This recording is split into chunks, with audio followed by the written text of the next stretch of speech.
come, whoever you are.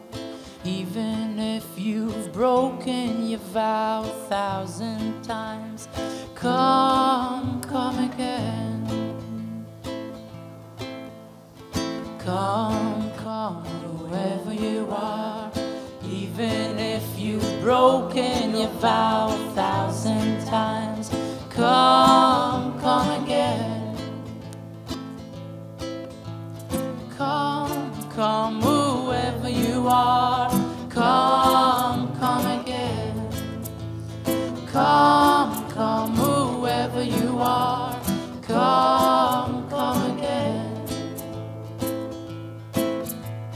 Come, come, whoever you are. Even if you've broken your vow 1,000 times, come, come again. Come, come, whoever you are. Even if you've broken your vow 1,000 times, come, come again. Come, come, whoever you are. Come, come again.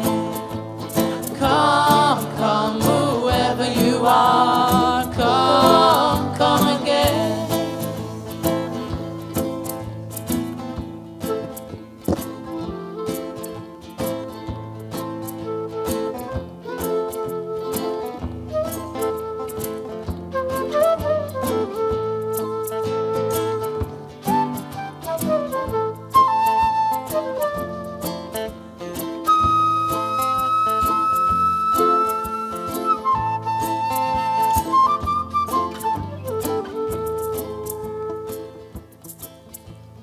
Welcome back. Shana Tova. Even if we've broken our vows 1,000 times, welcome back.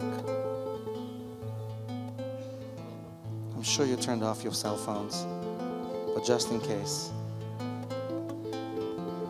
To those of you sitting with us, if there is an empty seat next to you, please raise your hand so that our ushers in the back will know. Welcome upstairs and downstairs. Welcome online and welcome in our overflow room. We are overflowed with gratitude for how much we all want to be here tonight for the sacred night of vows, the ones we have taken and broken, the one we will take tonight, and we might break, but we'll be back again wherever we are.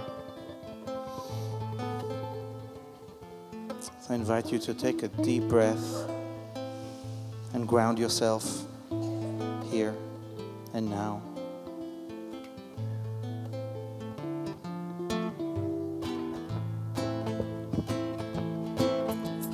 Come, come, whoever you are.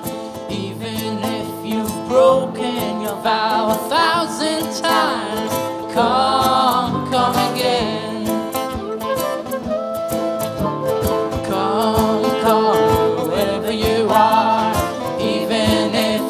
Broken your vow 1,000 times, come, come again. Come, come, whoever you are. Come, come again. Come, come, whoever you are. Come,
So I want to invite Liz and Karen, our dear friends, tireless helpers, to help us light the candles of tonight.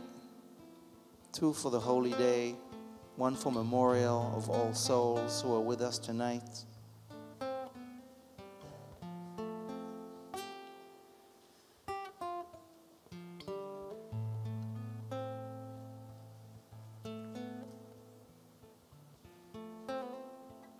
And as we light these candles, I want to invite you to have the intention, the kavanah of what candle are you lighting tonight? What is your intention for being here tonight? What is your prayer, your wish, your regret? When we walk out of here a few hours from now, these candles will still be lit. How about our intentions?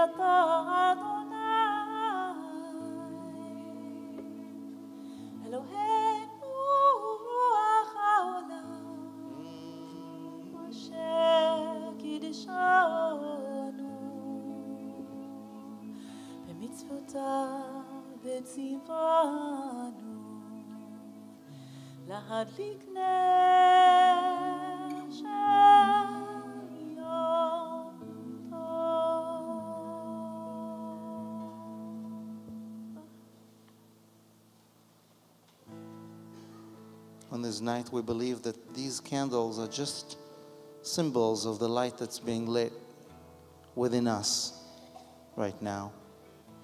And the verse chosen to lead us into tonight from the Psalms: light sown within us, honesty plants joy in every heart.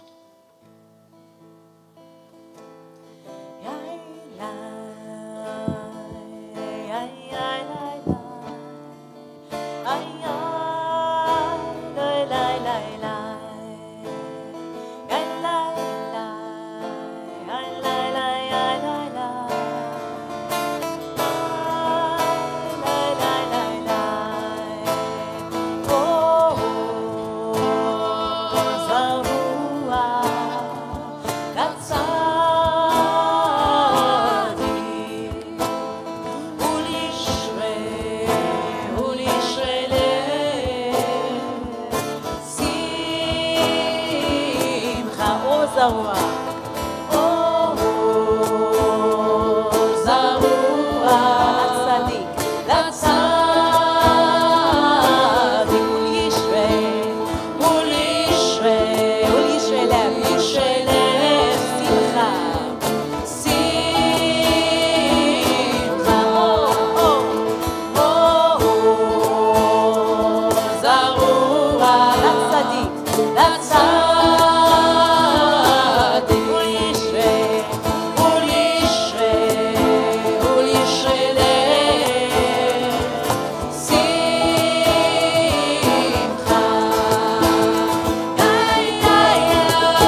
Well, here we are, Kol Nidrei. Somehow this has become the big night of American Jewry.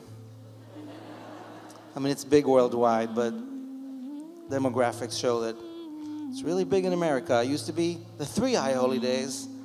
Anyway, here we are tonight.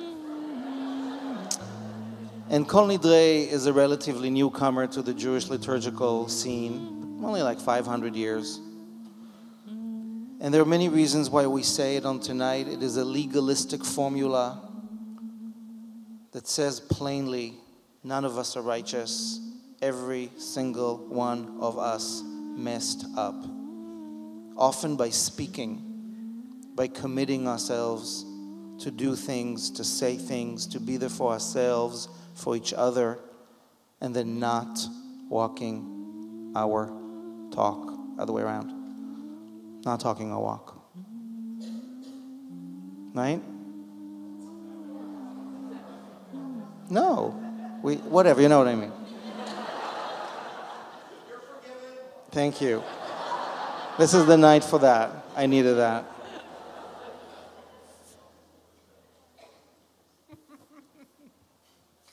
So what does it mean for us to try and release, even symbolically, the words we have written and spoken and whispered and shouted? The words we didn't say and should have. The promises we held back. We are invited now to release our vows. So I want to invite you to really think Jewish, been here before, first time, believe in God, whatever, in between, other, here, there. What does it mean to take this technology seriously? Invoke now for yourself one nidr, something you've said this past year that you did not do good on, or something you said that you regret. And as we recite this formula 3 times in a little bit in Aramaic, this mystical, magic language of our people, whatever meaning we put into it is the meaning that will be put onto it. As individuals, as a community, as a species, we got a lot of work to do. So let's do it. With intention. And yet, and yes, with joy. We get to do this. To release. To let go. To be present. I release and I let go.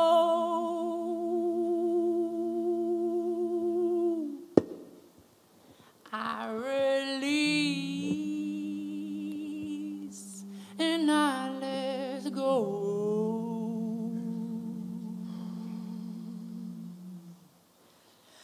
I release and I let go.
let go. I release and I let go. I release and I let go. I release and I let go. I release and I let go. I release.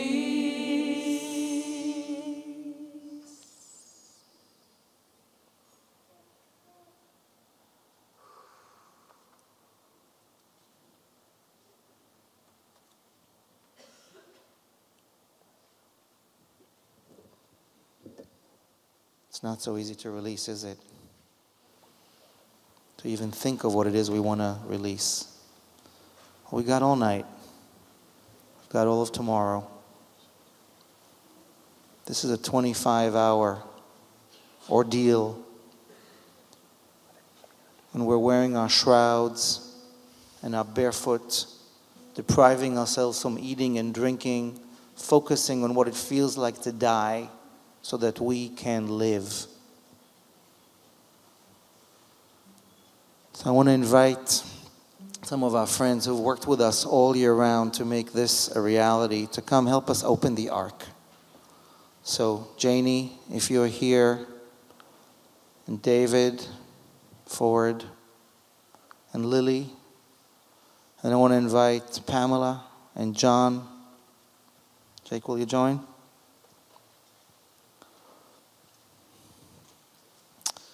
So we're going to open the ark for Kol Nidrei in just a moment, and I'm going to ask you, the trustees of our legacy together, to take turns holding the Torah, which is a symbol of truth, as we open the ark, which is the symbol of our open heart. And when we open the ark, I'm going to ask us all, even those of you at home, if you can, to rise.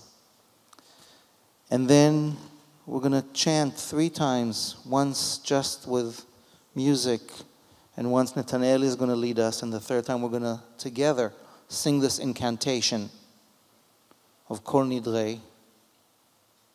And I really want to invite us to put our own intention into what it is that we are releasing and letting go of tonight, on this night of vows. Please.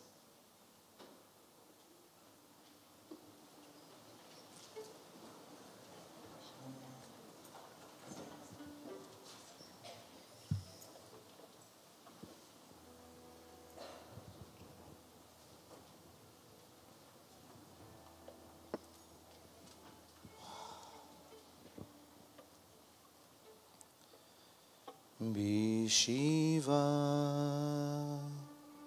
של מעלה ובישיבה של מטה על דעת המקום ועל דעת הקהל אנו מתירים להתפלל עם העבריינים.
ושרי וחרמי וקונמי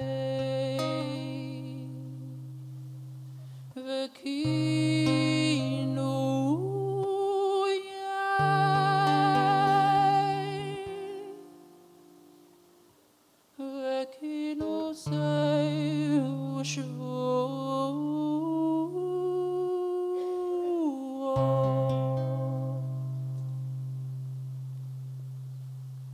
דאין דרנה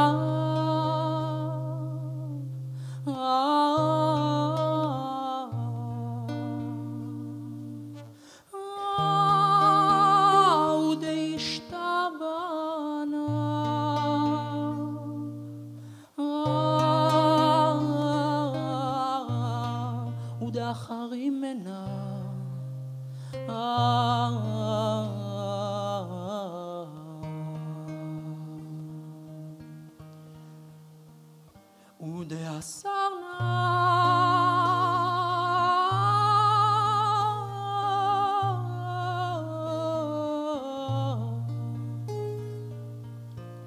על נפשתנה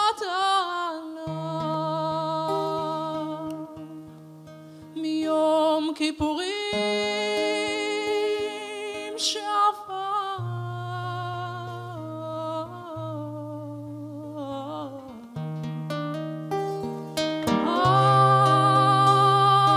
עד יום כיפורים זה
בתהילין ומבוטלין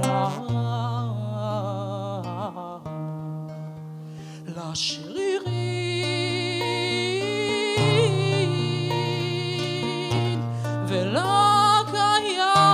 ולקיימים נידון על הנדרי ושרנה לשרי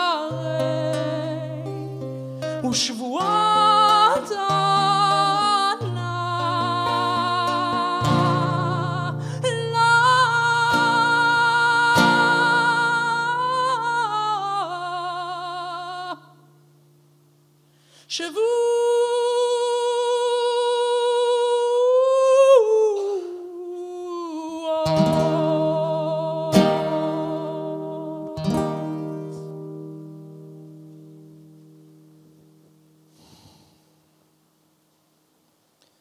Kol Nidrei ve'asarei v'charamei ve'konamei ve'chinuyei ve'kinusei Shevu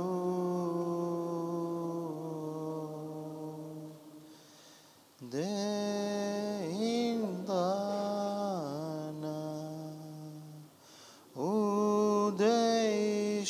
Abana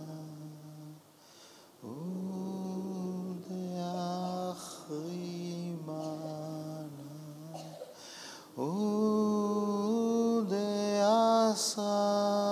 Udeasrana Anafshatana Miyom Kippurim She'avar Ad Yom Kippurim Zeh Kulehon Ichratana Vehon Kulan Yehon Sharan Shevikin Shevitin Betelin Umevutalim Lashririn Velakayamin Nidrana Lo Nidrei Vesrana Lo Asarei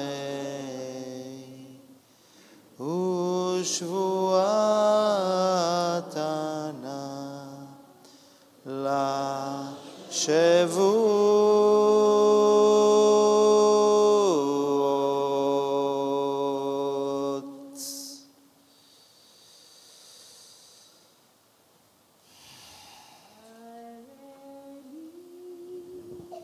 And I let go. I Release and I let go.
So here we are at the Academy of Medicine. We got a pumping heart as our image for the year, because if it wasn't for our pumping heart, we wouldn't be here. Thank you, pumping heart.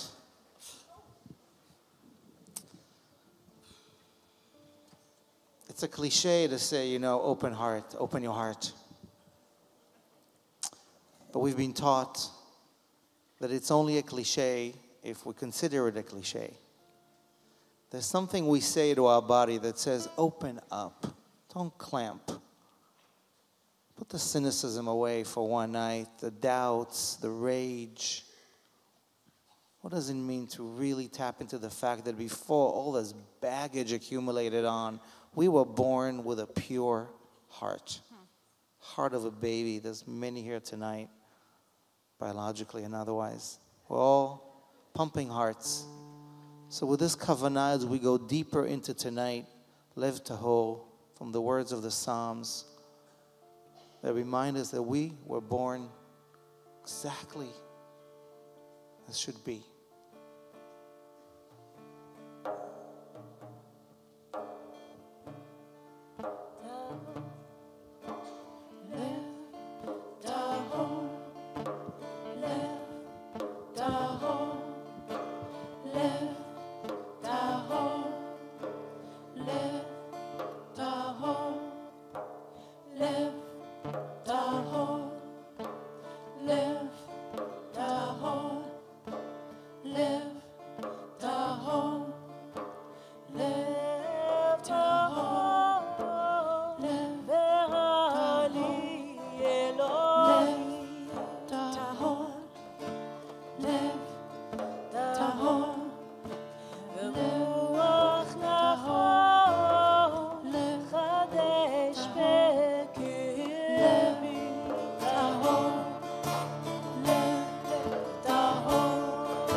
tahor, pure heart. Lev, lev, tahor.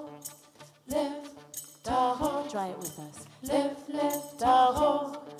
Lev, tahor. Lev, lev, tahor. Lev, tahor. Lev, lev, tahor. Lev, come on, tahor. Let's fill it up. Lev, lev, tahor. Lev, tahor.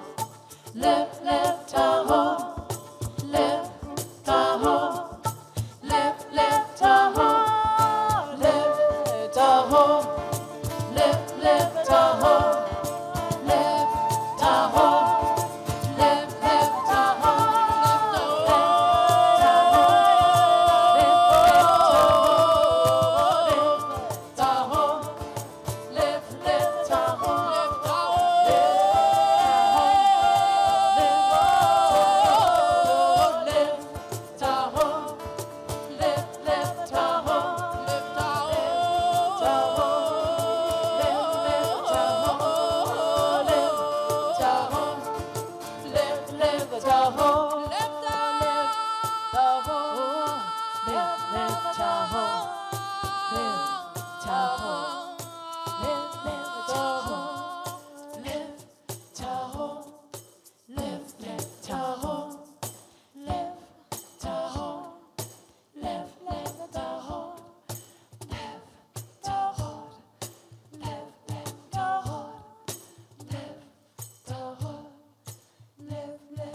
It's hard to open a heart on command, right?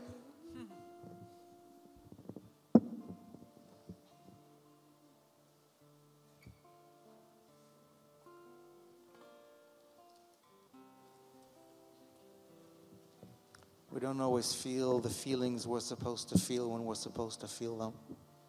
We don't always think the thoughts we're supposed to think when we're supposed to think them.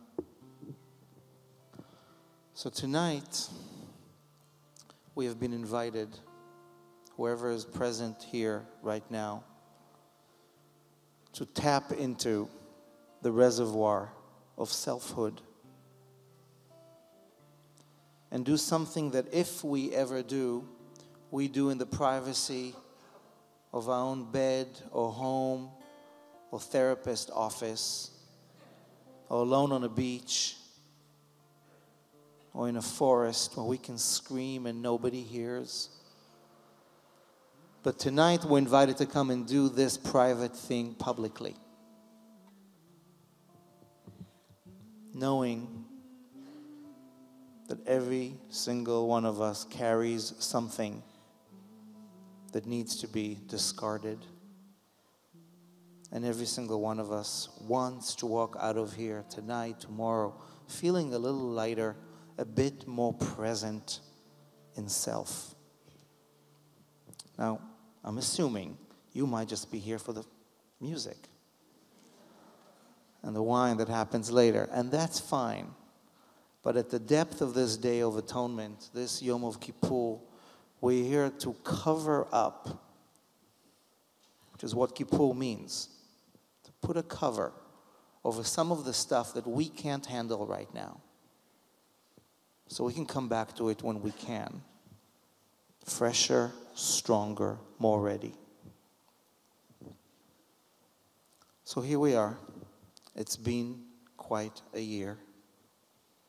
I recognize so many faces that were here with us last year on this night, downtown, online. Welcome back. It's good to be with friends. And I recognize many new faces who joined us. Welcome. It's good to be with friends. So a word about this year that we just went through. It was a year of release, a year of Shemitah. When we gathered a year ago to talk about the year ahead, it was just the beginning of the sabbatical 7th year, that every 7 years on the biblical calendar comes to give us a recipe for sustainable living. Like the Sabbath every 7 days, in which we are invited not to work, not to do, but to be. The sabbatical year's invitation for the earth, for those who work the earth, for the entire system to hit reset. It's a complicated system. And this past year, a whole bunch of us, and I see a lot of Fallow Lab folks who joined me to delve into the mystery of this 7th year system and see how can we reclaim it for our own lives. Those of us who are not farmers and are not in touch with the earth on a daily basis.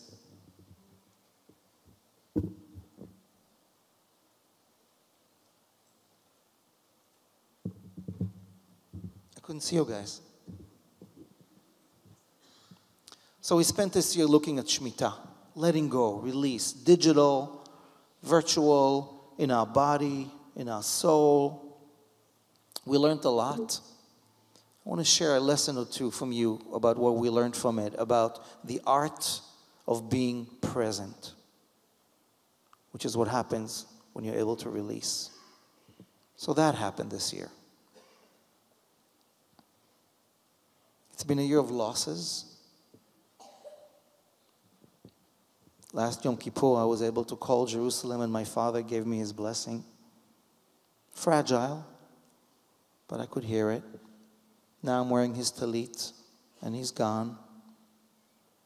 And I've met many of us here who've lost loved ones this year. And we've created circles of care for each other. Our Kaddish Club and our weekly virtual Kaddish, and little moments of appreciating what we appreciate when loss comes. That we're there for each other. That we appreciate life so much more. And that's what community is about. Each other. So that too happened this year. And it wasn't just personal losses. I'm thinking of Syria, and I'm thinking of Charleston. I'm thinking of Ramallah and Duma. I'm thinking of Jerusalem and Paris, Hungary and Austria. Thinking of Staten Island. So many lives were lost this year due to violence, needlessly. It was a year of big changes. Just one. Same-sex marriage, anybody? Hello?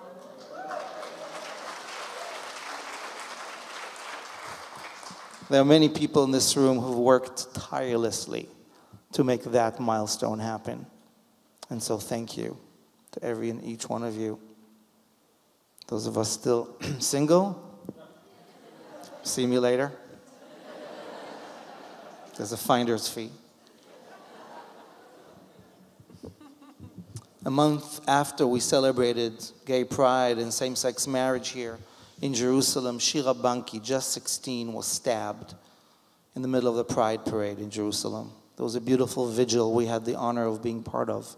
One of a few vigils we were at last year as a community, standing together as a community for life, for dignity, for freedom, for hope.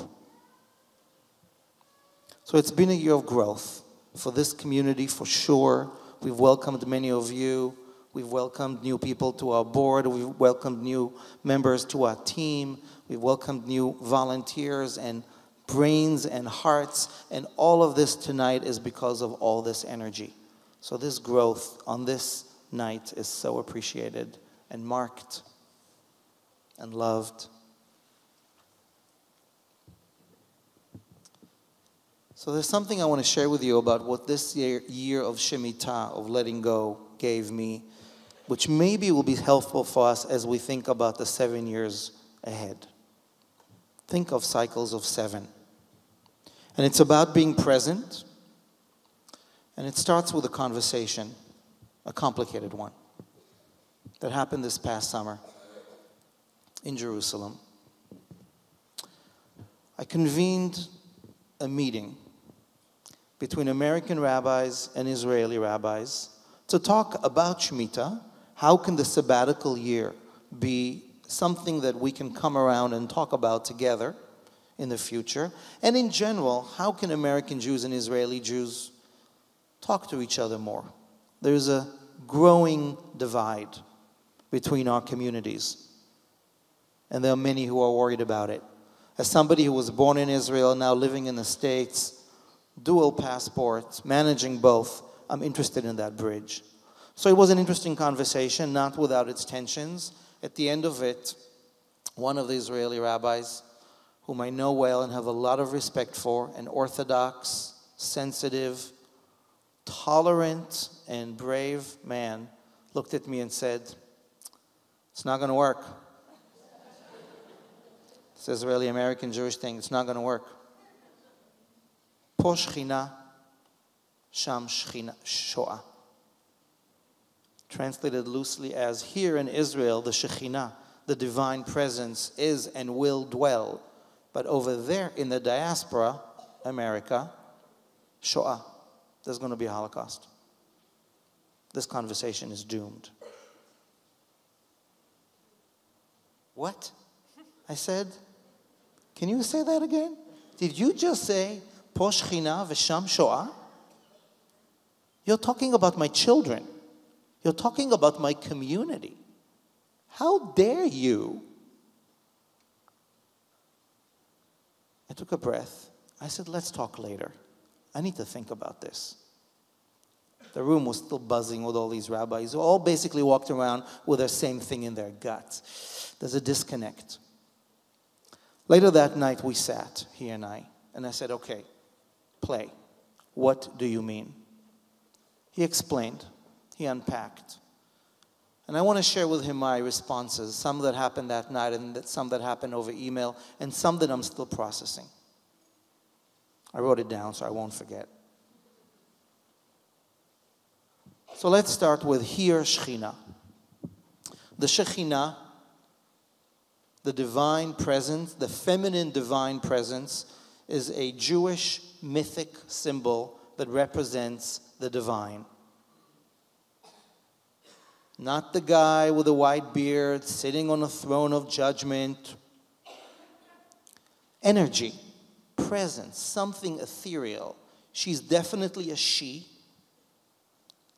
but it isn't a woman. It's not a goddess. It's maybe leftover from our wonderful pagan, primal, matriarchal days in which the divine was he and she and it and everything together. But now we have Shekhinah, divine presence. According to our legends, she used to exist inside the Holy of Holies in the temple in Jerusalem. There was a sacred chamber there called the Holy of Holies, and the Holy of Holies had two cherubim, strange creatures on top of the black box that held our covenant, covered with gold, and over their heads there was some kind of a covering, and in between where their eyes met is where the divine presence dwelt. The divine presence, the Shekhinah, is intimacy. It is what happens when two people look each other deeply in the eye. There she lived, so we believed, for thousands of years, until in the year 70, the temple of Jerusalem burnt. And she was exiled, along with her children, according to our myth, with us, because a mother doesn't leave her children. And since then, the Shekhinah, the divine presence, travels the world, taking care of her people, her children, us. But since the 20th century, there is an unofficial credo that now that Israel is there again and it is being built, the Shekhinah is making her way back to Zion. Now, in a prayer book near you, we don't have them, we got screens, but in a full-on, official, authentic prayer book near you, it still says 3 times a day, Hachzer Shechinatcha leTzion. Oh, divine, return your Shekhinah to Zion. So I asked this rabbi, did I miss a memo? Because I didn't notice that the Shekhinah came back to Jerusalem. Is she in the Knesset? Is she like living with Bibi and Sarah? Like, I'm not aware of the fact that the divine presence after 2,000 years of exile is now back in Zion. I am not sure, with all my love and respect and loyalty to my Israeli roots, country, family, and friends, that it is worthy of the Shekhinah quite yet. So what is the stuff about the Shekhinah in Israel and not outside Israel? According to my knowledge in the Babylonian Talmud, it is said that every time 3 people come together to eat and study a word of wisdom, the divine presence dwells. And when 10 people come together to say Kaddish as mourners or as prayers, the divine presence dwells anywhere in the world. He didn't have a good answer to that. Okay, let's take the next one. What do you mean, Shoah, Sham? And so he was careful to explain that he's not using the word Holocaust as it is so often used, so many times, abused and misused, but he means demographic challenges. Not the first. I don't know if Jeff Solomon is here tonight. There you are, of course, front row. You know more about Jewish demography than I. You've done more than so many of us to make sure that Jewish livelihood continues in the world and in this country. And you and I have spoken often over decent scotch, very good scotch, in fact, about the numbers, the statistics. It's not looking good, my friends. So this rabbi is holding on to a belief that by 2050, may we live so long, there'll be way more Jews in Israel than in America. Our numbers will dwindle considerably, not because of pogroms, but because of the price of assimilation. And that eventually, according to the direst of prophecies, we will assimilate into the beautiful white bread America, occasionally eating a bagel, maybe showing up for a Kol Nidrei. That is the worst scenario, statistics that this rabbi is quoting. Sham Shoah, you will disappear. While we in Israel will retain the Jewish thing. Now, I gotta say, I read the statistics. I don't know statistics, but it doesn't look good. But says who? You would have asked anybody in 1946, what's going to be the future of world Jewry? You think they would have said ultra-Orthodox Hasidim? A year after the real Holocaust? Things change all the time. In Israel, here, in France, in Morocco, we don't know what's going to happen. So the Sham Shoah, Shoah over there argument, frankly, for me at this point feels annoying, but not without its red flag.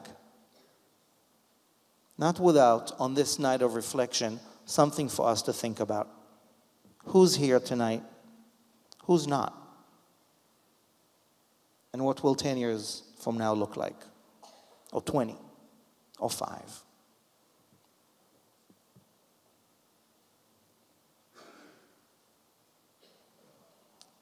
There's more to Shoah than demographic woe. It's a big word that means calamity, that means destruction, that means decline of life and dignity. And the more I understood that this rabbi and I own 2 different parts of this conversation, the more I understood that the responsibility towards Shoah and towards Shekhinah is at the heart, not only of a current moment in our Jewish reality, but in the invitation, maybe for this community, maybe for each one of us, to step up and do something about it. What I'm talking about is that this rabbi represents the paradigm that I believe we are leaving behind. The paradigm is known as either or. Israel or the diaspora, one is better. Male or female. Jewish or Gentile. Black or white. Kosher or treif. Either or. The binary, and I'm not so naive to know that binaries don't matter, The either-or mentality is one that has been with us for thousands of years. If you do this, you will get that. That is one of the voices of the God of the Bible. This is more holy than that. But there are trends in the world right now that are questioning that paradigm, that either-or, that are not so convinced that the Shekhinah, the divine presence, like she was or like it was in our stories, can only exist in one place. That holiness could be everywhere if we let it come in, if we rise to the occasion of being holy containers. And that Shoah, destruction, demographically or otherwise, could happen anywhere and everywhere and has and might again. No one has the monopoly on the most sacred or the most profane. We are in a new reality. You wanted global? You got global. This is a challenge that none of our ancestors had to deal with before. We have been embraced by this culture. We are out here in the world. How do we retain what we have and at the same time be part of all of it? How can we move from either or to and both? And honestly, over this issue, this rabbi and I came to a dead end. And we realized with some level of sadness that we're in different conversations, and that's okay. That there is a new paradigm, that there is a paradigm shift. Not everyone's going to come on board. There's a lot of people that want the system to stay as is. And if you've watched any of the debates so far, you know what I'm talking about. Respect for all. So I want to suggest that Shemitah, this year of sabbatical living, could be everywhere, not just on Israeli soil. And we got 6 years to plan it. It's a neo-Zionist, post-halachic, new way of embracing Jewish concepts that speak to us now, wherever we are. Not everybody likes it. Enough of us do. I want to suggest that the Shekhinah, the divine presence, might she be in Israel and help our people in Israel make a better place for all, is not only the exclusive right of Zion. Wherever we create holy circles of care, let the divine presence dwell in the eyes of each of us. And I want to remind us that Shoah, destruction, is happening as we speak to so many minorities and people on this planet, in this city. And what is our responsibility to that? Whether we are Jewish or not, whether they are Jewish or not. So this is a new paradigm. And it's a huge challenge. And to get in some big forces to say that I'm not talking totally out of thin air, I want to quote the visitor who just landed in this country a few hours ago and walked off the plane and took off his yarmulke because it flew in the wind. I watched it live. His Holiness Pope Francis, may it be said that in a Jewish house of worship on Kol Nidrei, I at least, and I'm sure I'm not alone, am super excited to honor and welcome a pope. Right? Amen. Yeah. Pope Francis is someone who's been dubbed the people's pope, someone who walks the talk, did I get this right? Walk the talk of humility and justice. He might be limited by some of the Catholic super patriarchal system that he's functioning in, but he has touched so many hearts. And his recent encyclical that we're going to look at tomorrow during our interfaith prayer for peace and really delve into is a manifesto for us coming together to take care of our common home. It's not about Christian or Muslim or Jewish. It's about everybody. There has not been a pope who said that as loudly. And there's not a lot of religious leaders who are standing up and saying that. We require a new and universal solidarity, as one of his quotes. and universal solidarity. What does that look like? If we come here on Yom Kippur as Jews and non-Jews to worship, to be present, knowing that we are holding on to our inheritance, to our legacy, to our sacred, but not in either or, not in chosen and you're not in mine is better than yours, but here's mine and here's yours. Together, can we step up beyond all those divisions? That's his invitation to the 21st century. And it is a huge one. It is a paradigm shift. And we don't quite know how to handle it. We're just getting there.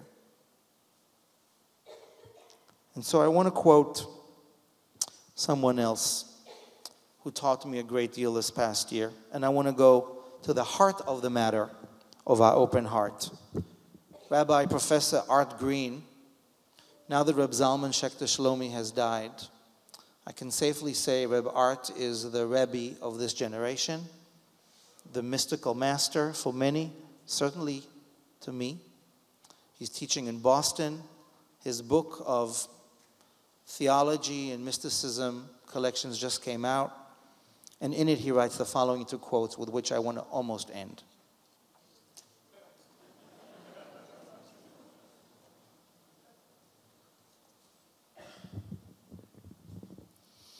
We understand that being religious is not primarily a commitment to particular symbols or even as faith in a specific set of principles, but as openness to a deep well of inner experience.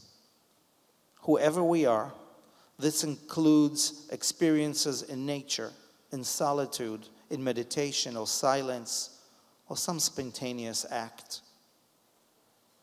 Moments like these offer us insight into the wholeness of being, divine presence, expressed by the Hasidic tradition as the realization that the whole earth is filled with glory. There is no place devoid of the divine. Hindu and Buddhist philosophy names this without reference to God as that which is. A shared spiritual language of this age is beginning to emerge. It is one that transcends the borders of the traditions in which we live and where we may have gained our original impetus towards the spiritual life. Together, all of us share a sense that the world urgently needs this new spirituality. We are as committed to it as we are to our individual traditions.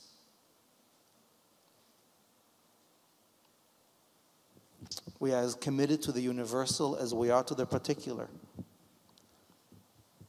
We are as Jewish and proud of our evolving Jewish as we embrace the sense of all of us together. There are more Jews marrying non-Jews than ever before. And there are new ways of being Jewish in the world that are unlike what it was only 50 years ago. What does it mean for us to be beyond either or and in and both? We don't know yet. We are co-creating it as we speak. But this much we know. Either or is a legitimate paradigm. It is still celebrated and revered by many on this planet. And I hope that we can be in dialogue with those who hold on to that form of life while a new one is being forged. One that is and both, that is holistic, that contains this complicated, messy, beautiful, free reality we were born into and are choosing to create. So my conversation with that rabbi is yet to unfold. I called him today to apologize for any harsh tones on my end, and he apologized for his. I told him I will speak about it tonight, and he said, uh-oh, I'll watch it on Thursday. And together we agreed to keep on talking so that 7 years from now, when the next sabbatical year comes, we have done the work together to create local circles of care where we bring in divine presence in the moments of our mourning, in the moments of our joy, not just on Yom Kippur and on Passover Seder, but year-round. If we're going to defeat this Shoah demographic, well, let's show up. Let's show up to take on the needs of others as a people who've had so many needs. How many refugees is this country taking in right now? Where is the Jewish voice speaking for refugees, for immigrants? Are we going to do enough just to handle the homeless in our city? Do we show up when somebody in our community dies? Forget the old religion. Forget the old paradigm of either or. We're here to create a new and both reality. A spiritual home, God optional, everybody friendly. We might be few, but I think there are many like us who want to create Shekhinah here and now. So that's my prayer tonight and my intention. It's our third year together as a community. The next Shemitah will see us at 10 years old. Woohoo! May we be able to say we talked and walked our talk to make the sacred happen. I probably talked too long, and behind me everyone's freaking out, but yeah, a little bit. But I'm going to end with a prayer that I picked up a few months ago from a book called Coming Out to God, Prayers for Lesbians and Gay Men, Their Families and Friends. This is a free translation of Psalm 23. In the spirit of and both, and all of us together for a better year. Great Spirit, why do I keep myself from your holy sanctuaries, the sanctuaries which are the hugs of the ones who love me, the inspiration of true fulfillment, the grace of natural beauty, the embrace of spiritual community. Open my heart that I may recognize these places of healing, of wholeness, integrity, growth for me. Help me transform, or if need be, abandon sources of alienation, bad relationships, unfulfilling activities, unhealthy environments, unsupportive community. Open my eyes that I may recognize places of wounding, brokenness, segregation, stagnation. As I walk through the valley of these shadows of death, may I be led to the green pastures beside still waters by which my soul will be restored again and again and again. Amen.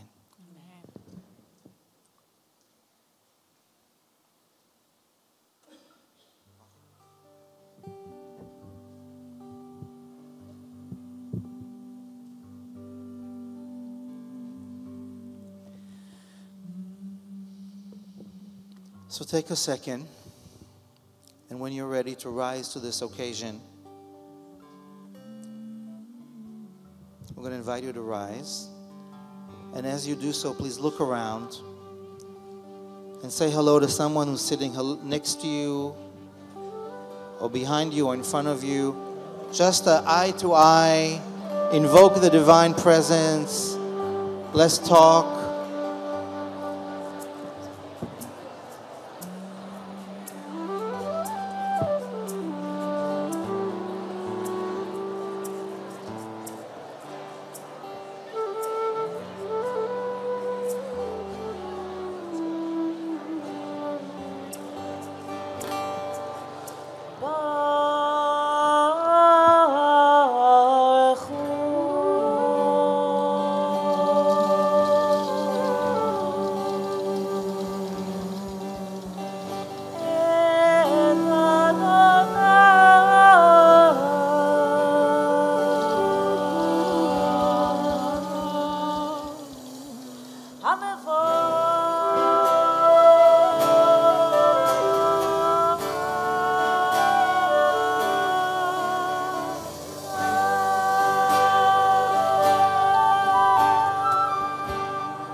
Eloheinu ruach haolam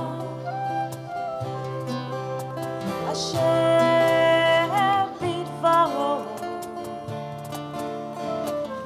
ma'ariv aravim בחוכמה פותח שערים ובתבונה משנה עתים הוא מחליף את הזמנים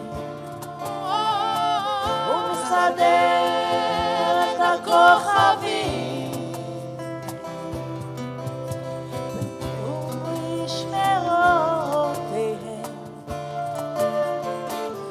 ברקיע כרצונו אמן ואמן אמן אמן אמן ואמן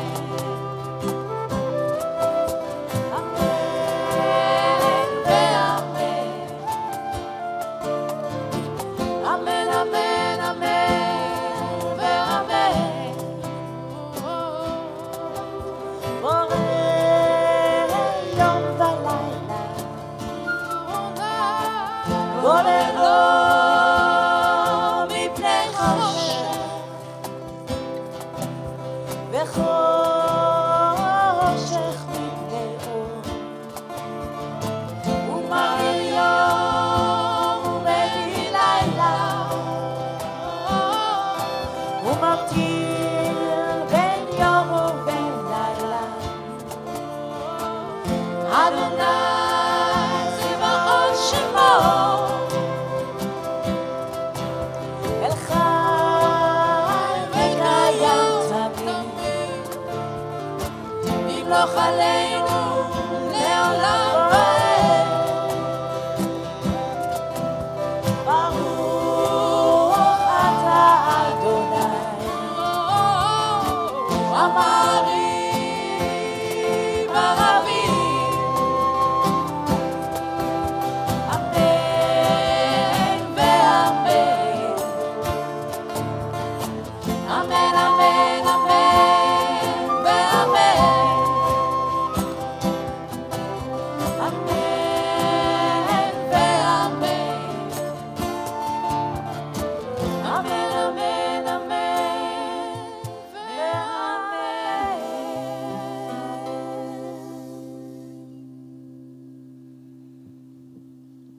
Feel what it's like to close your eyes and just practice the art of hearing.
לעולם ועד. ברוך שם כבוד מלכותו לעולם ועד. ברוך שם כבוד מלכותו לעולם ועד. ברוך שם כבוד מלכותו לעולם ועד.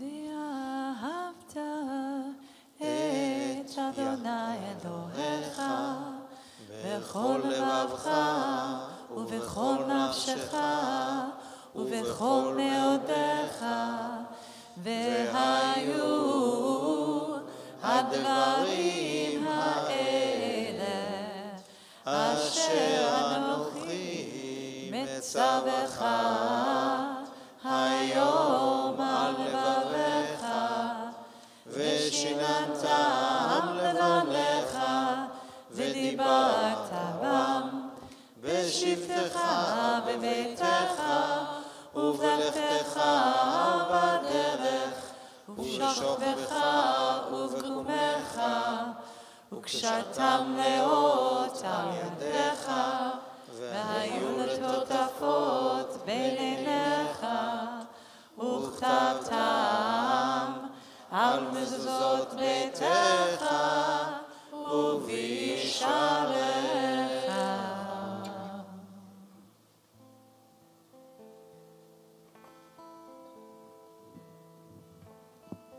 The Ve'ahavta comes right after the Shema every day to remind us of love. Love of divine, love of self, love of other, love of others we've hurt. So this short prayer, this mantra right now, we want to invite you to think of who you're singing it to. You can keep your eyes closed. Sing it to yourself. Sing it to anybody and everybody you think would benefit from hearing this right now. Heart to heart. I love you. I'm sorry, please forgive me. I thank you. I love you. I'm sorry, please forgive me. I thank you. I love you. I'm sorry, please forgive me. I thank you. I love you. I'm sorry, please forgive me. I thank you. I love you. I'm sorry, please forgive me. I thank you. I love you. I'm sorry, please forgive me. I thank you.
sorry, please forgive me. I thank you. I love you. I'm sorry, please forgive me. I thank you. I love you. I'm sorry, please forgive me. I thank you. I love you. I'm sorry, please forgive me. I thank you.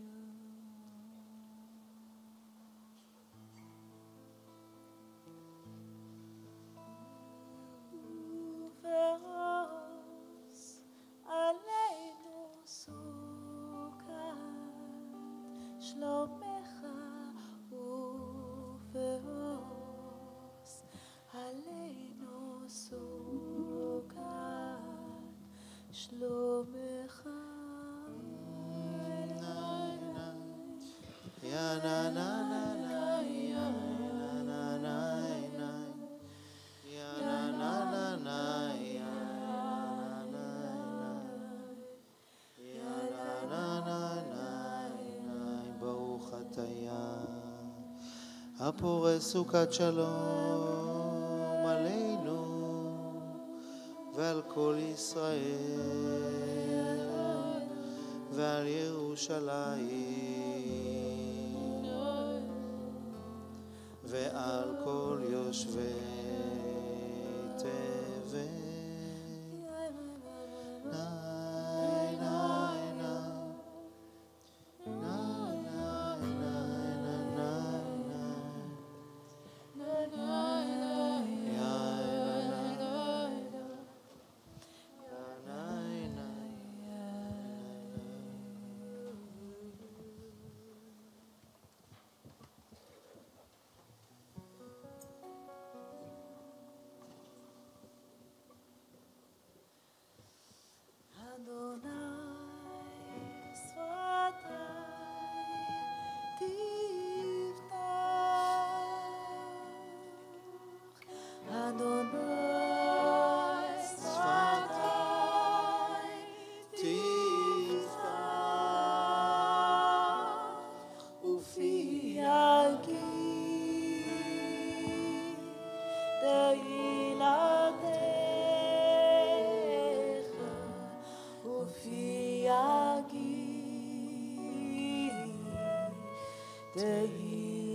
מיסוד חכמים ונבונים ומלמד דת מבינים אפתחה פי בתפילה ובתחנונים לחלות ולחנן פני רוח מלכי המלכים ואדוני האדונים. ברוך אתה אדוני אלוהינו ואלוהי אבותינו ואמותינו אלוהי אברהם אלוהי יצחק ואלוהי יעקב אלוהי שרה אלוהי רבקה אלוהי רחל ואלוהי לאה האל הגדול הגיבור והנורא אל עליון גומל חסדים טובים וקונה הכל וזוכר חסדי אבות ואימהות ומביא גואל לבני בניהם למען שמו באהבה.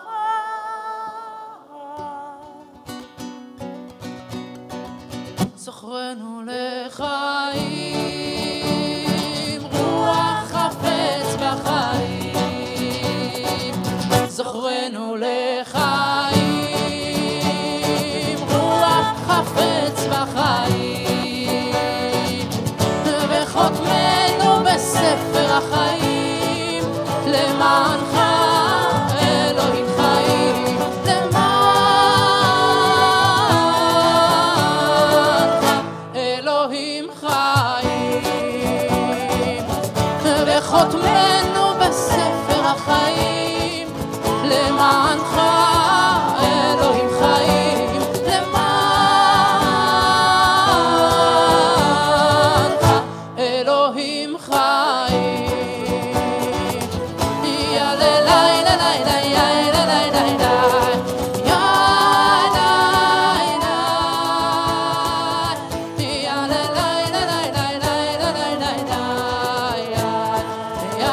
עוזר ומושיע ומגן, ברוך אתה אדוני,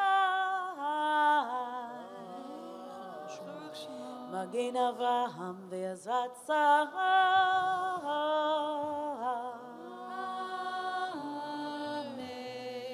אתה גיבור לעולם אדוני, מחיי מתים אתה רב להושיע, מוריד חטא.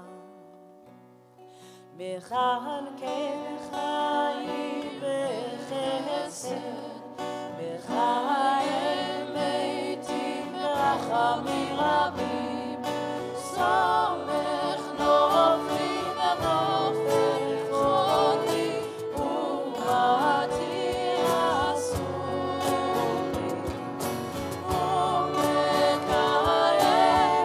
אמונתו לשתי עבר. מי כמוך בגבולות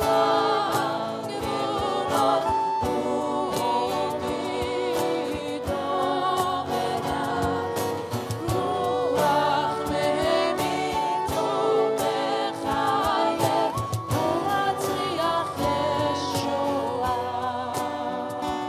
מי כמוך ברחמים, זוכה יצוריו לחיים ברחמים, ונאמנת להחיות מתים, ברוך אתה אדוני.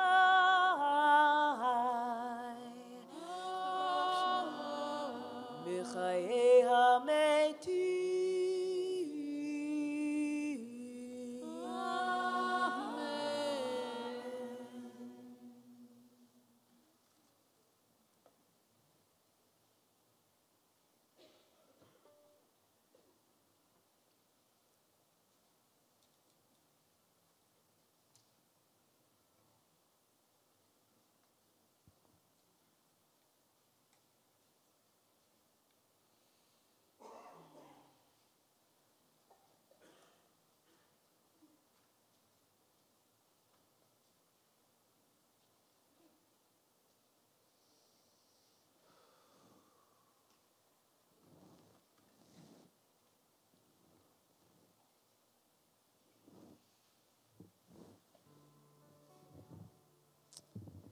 So now we embark on the first of 3 confessions that we're going to make on this Yom Kippur, in which we publicly take responsibility for things we have or have not done.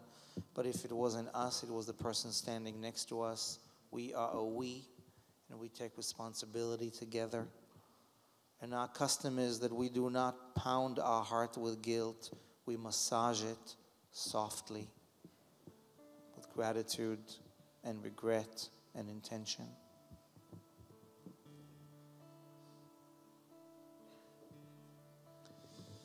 Eloheinu ve'Elohei avotenu ve'imotenu, tavo lefanecha tefilatenu,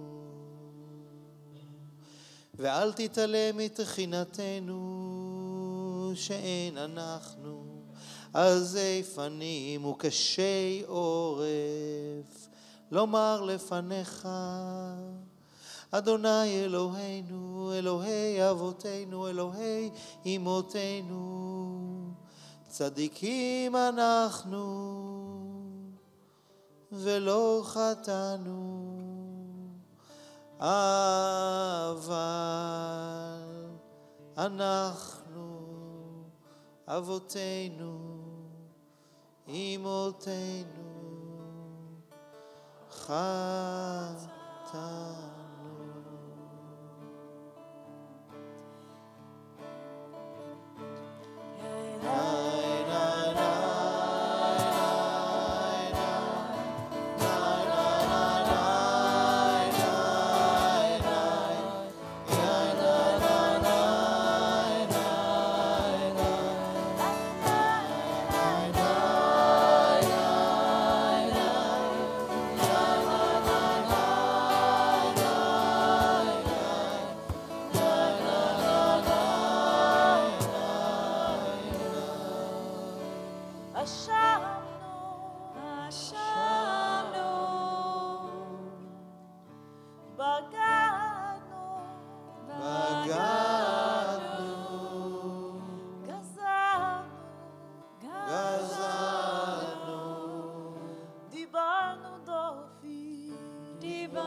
Rosh Hashanah, we began putting our intentions into this book of life, the script for this year ahead of us. It is believed that on Yom Kippur, tomorrow night, the book is sealed with our best intentions and wishes, desires and fears. As we take responsibility for what we regret, let's put together in this book what we want for what's ahead.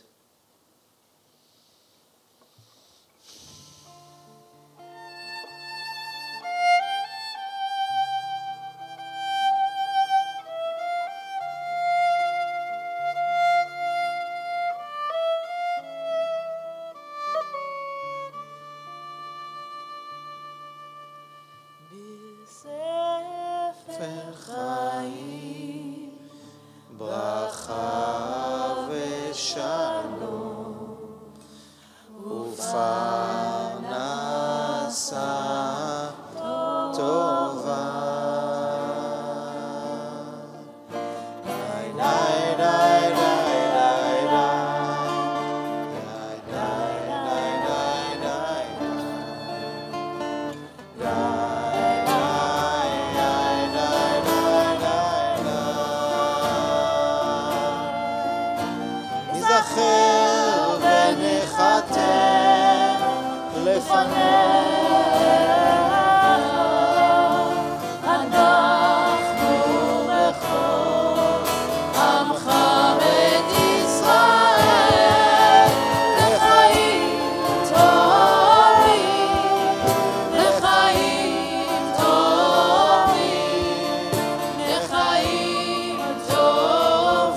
נצור לשוני מרע ושפתיי מדבר מרמה.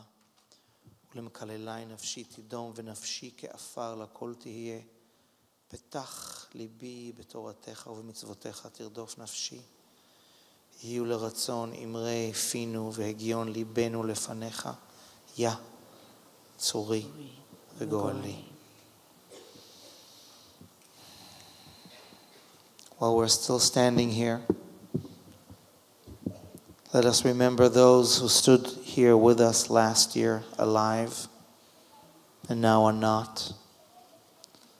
And let us remember all those who are in our hearts tonight. Often it is the mourners who rise and others sit, but tonight let us all rise, stay risen together. יתגדל ויתקדש שמי רבה, בעלמא דברך רעותה וימליך מלכותה, בחייכון וביומכון ובחיי דכל בית ישראל, בעגלה ובזמן קריב ואמרו אמן. יהא שמי רבה מבורך לעולם ולעולמי עולמיה.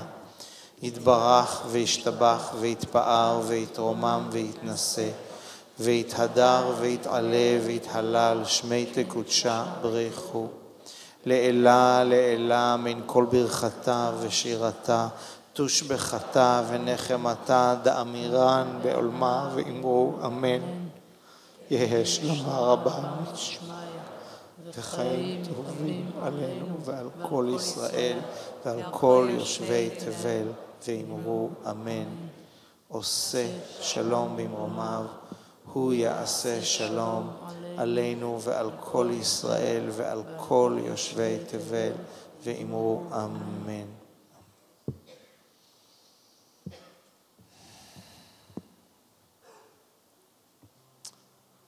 Ezra and your family, will you please join us to open the ark?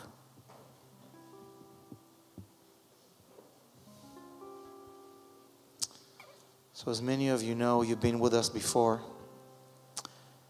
We are an everybody-friendly, God-optional, artist-driven community, which means we're trying a lot of things out, including the liturgy. If you are here with us for the first time this year, you've noticed is a new type of translation, leaving the divine abstract, where we're thinking more Rothko than Rembrandt in how we describe God.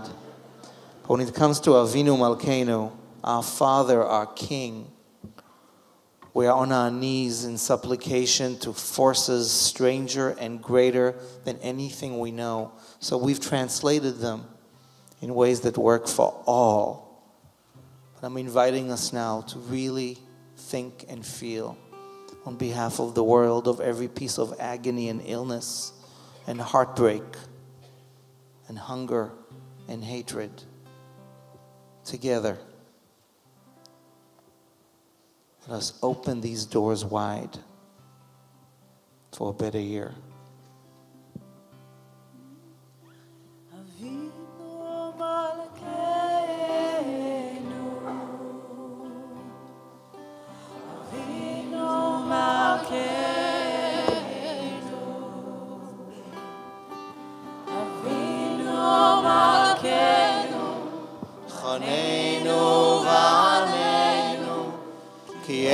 Banu Masim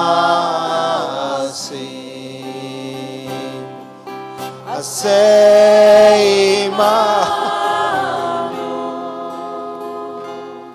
Tzedaka v'chesed Asei Imanu Tzedaka v'chesed Beroshi Avinu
closing the doors of this ark, but not the doors of our heart.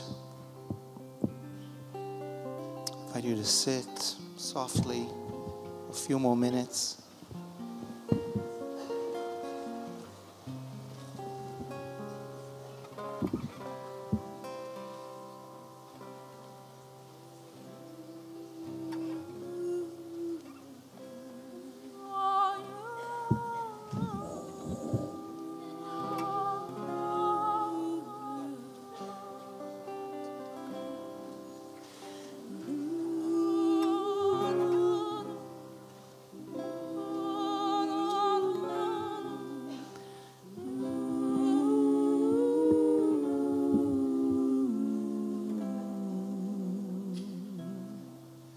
Good evening.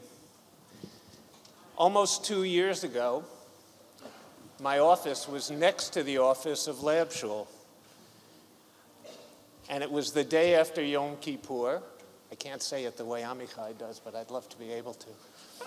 Right after Yom Kippur, and I heard this commotion outside my office, and Naomi Less was talking about Lab Shul services with such enthusiasm. And I said to myself, I didn't have that kind of experience.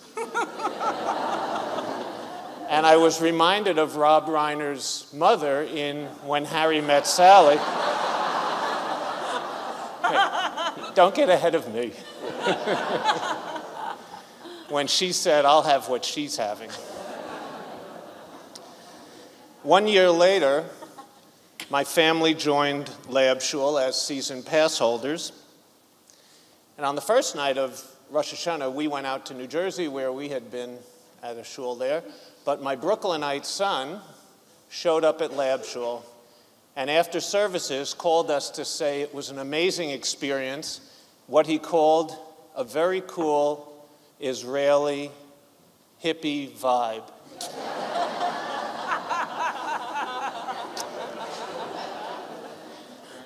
If you were here on Rosh Hashanah morning, you heard Amichai mention that. So the next morning, my wife and I attended. And it was another case of me continuing to explore Jewish life. And after 40 years, her being a good sport, coming along with me. And she pointed out that she might leave in about an hour. And she asked me that we would sit on the aisle so she could make a quick exit. Well, she stayed for the full 3 hours. She didn't want it to end. I turned to her and said, "Who are you?" And now, borrowing a phrase from Jerry Maguire, you had us at hello.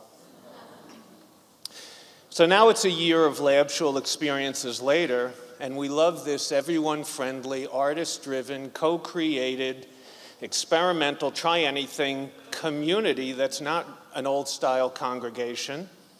It's really something else, something that's emerging, something that we're trying to help create together and even to try to find the right words for. So I joined the board, and I did something I had promised I'd never do again. I volunteered. And I offered to be part of the committee that would help shape the model for Lab Shul. Look, we know that initiatives need a lot of things. They need people, they need skills, they need enthusiasm, and of course they need resources. So I spoke up and I said we should be upbeat and have faith that the Lab Shul community will step up. That we all together going through an experience like this will want this community to go and to grow. That positive note, of course, landed me here. So I'm on the bima, and I have the honor of talking to you and presenting to you our everyone-friendly public service announcement. Now, around the world, right this moment, wherever Jews are together on this solemn night, speakers are struggling to find the way to ask for support without changing the tone in the room and without eliciting a communal groan. Good. So far, so good.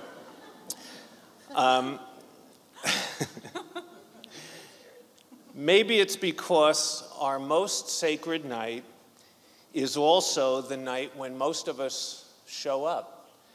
And it's that very time when we gather to atone that we might also seek to ask for your support.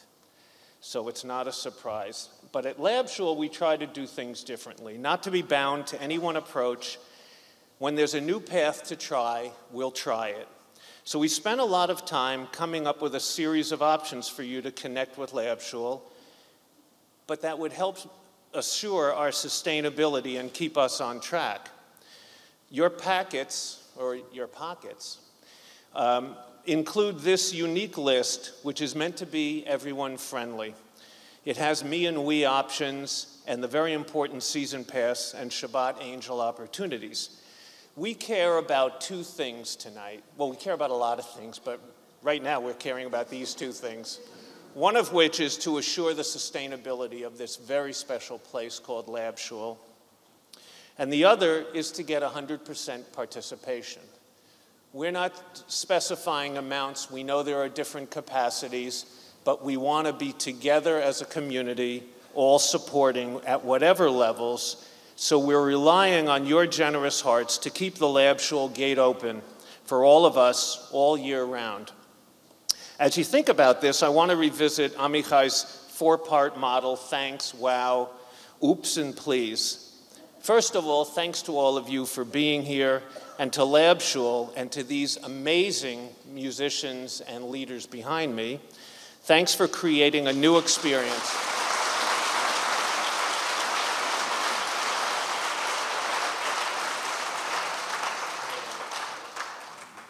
We are together making being Jewish a new and very different kind of thing. The wow is actually obvious. The wow is what we've just been through and what we're continuing to go through together. It's unlike anything else. The oops, well, maybe we missed a few things. Maybe we missed something. Maybe the computer was a problem. So we always remember the oops. But in a few minutes, we're going to ask you to take a moment to think about how you can connect with Lab Shul and help it grow. That's the please part. Now, I have, of course, another quote. This one from another great Jewish leader, Wayne Gretzky. He's in the Los Angeles Shul, I guess. He said, he's a hockey great, for those of you who don't follow sports. He said, I don't skate to where the puck is, I skate to where it's going to be. For me, that's what Lab Shul is doing for us and for Jewish life. It's helping us move to a new place, Jewishly, not where we were, but where we're going. So now I want to invite all of us to move to where the Jewish future is for us at Lab Shul. It's the Lab Shul puck that we're going to now talk about. Please commit with your hearts and with your pockets. In fact, only Lab Shul could align those two things. Look at your programs for the cards. They should have your names on them. And please take a minute now and look at them. Choose an amount that works for you. Make a mark or tear it on the appropriate line. And then look in the aisles for Lab Shul board members or very special volunteers who are circulating to collect the cards, and most important, to say thank you to all of you.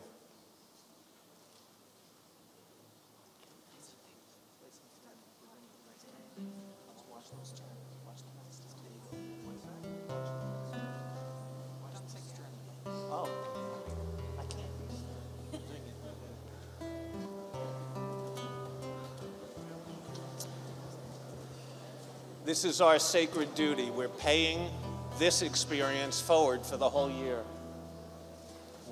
I didn't finish. I have another one. I'm just standing with you this whole. Oh, okay. I thought this was like the hook. You know what the hook is? Where? 45 minutes. But that's my fault. That's okay.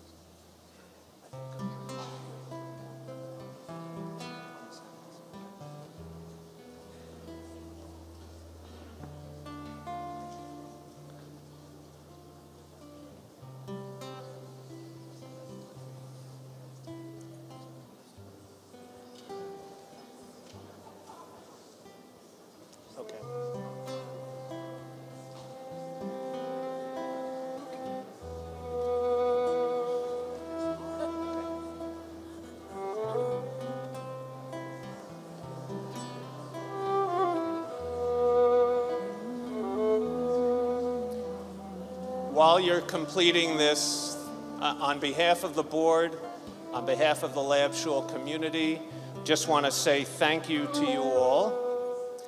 This is really the true wow. I wish you all at Tzom Kal an easy fast and a peaceful and prosperous new year. And I hope we'll see each other soon at another Lab Shul event. Amen. Thank you, Stuart.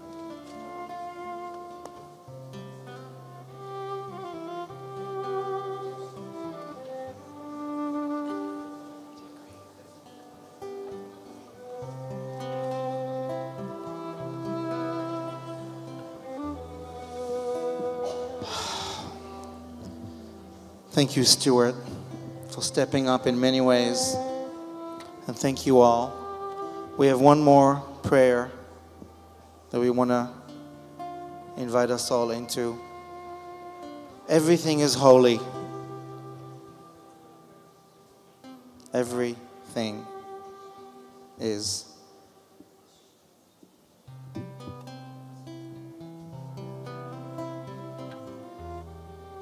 If you feel like being generous later, those cards will be there, those baskets will be there, and we will be here, hopefully because of our shared vision for a long time. But for now, let's be in this holy here.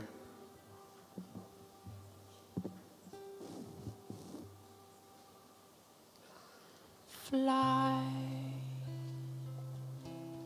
like a river, flow with the ocean, fly on the wind that blows through the winter. Dream about love.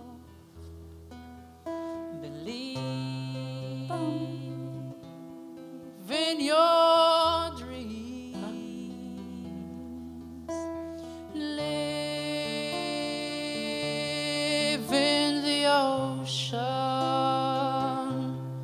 of love. Close your eyes and feel the wind that is blowing. Open up your hands and sing. Everyone together. I am holy. I am holy. I am holy. I am here to live this life. I am here to live this life. I am holy. I am holy. I am holy. I am here to live. I am here to live this life.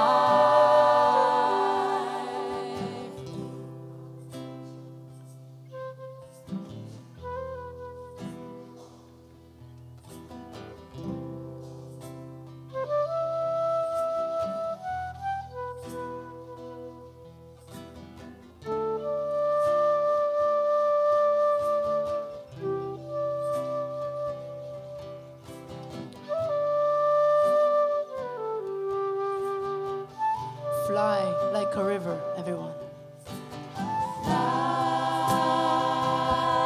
Like a river, flow with the ocean. With the ocean, fly on the wind. Fly on the wind that blows through the winter, that blows through the winter. Dream about love. Dream about love. Believe in your dreams. Believe in your dreams. Live in the ocean of love.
Perfect power, your perfect power. Dance like a lion, dance like a lion. In the wild, laugh like a child, like a child. Sing in full presence.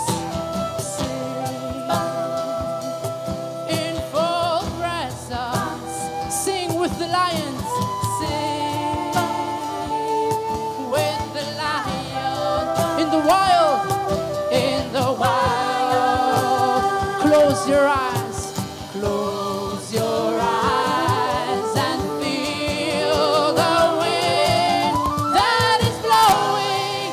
Open up your hearts, and sing, everyone together.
I'm open. The sea, flowers blooming. I am here to live this life. Close your eyes and feel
It's an incredible privilege to stand up here and watch all these faces say the same words.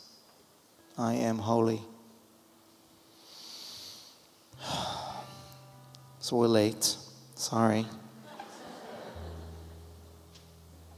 The Making of Mensch is a great short, which we're going to screen in a little bit. It's not like you're going to the movies tonight or going to dinner, most likely. So we invite you to stick around and continue this conversation about how we make the most of our lives, aided by these two fantastic shorts that are premiering tonight in New York City. I'm briefly in one of them, in case that's a draw. Tomorrow, we're going to start at 9 sharp. It's a packed house. I'm sure you've noticed. Please be here early so that everyone who wants to be here has a seat comfortably. The rest of the schedule is in front of you. It's in your booklets, and it's on posters outside and even online. There are kids program. There's a packed day here. We'll be done around 1. At 2:30, my friend Angel is going to lead us in a death meditation just for Yom Kippur. It is intense, and you are invited. At 4:30, we're going to be starting the interfaith prayer for peace with Muslim, Christian, and Zen leaders leading us into a shared prayer for all of us today. And Ne'ilah will end with a festive breakfast for those of you who reserved upstairs, and for food and wine here for all of us briefly to just wrap up. But that's many hours from now. We want to end with a priestly blessing for all of us. So catch the eye of someone next to you and let us rise together as we wrap this holy night together.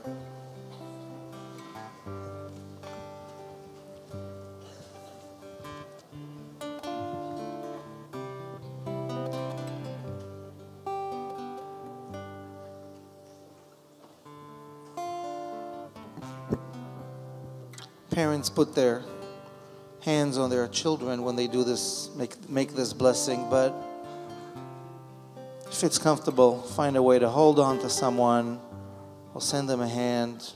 Ask first.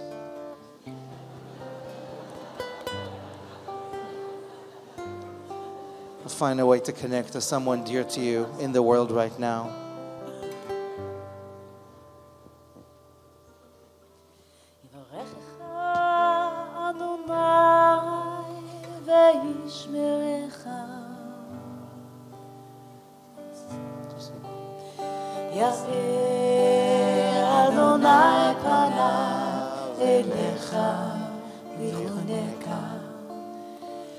Adonai panav elecha v'yasem lecha shalom v'yasem lecha shalom shalom.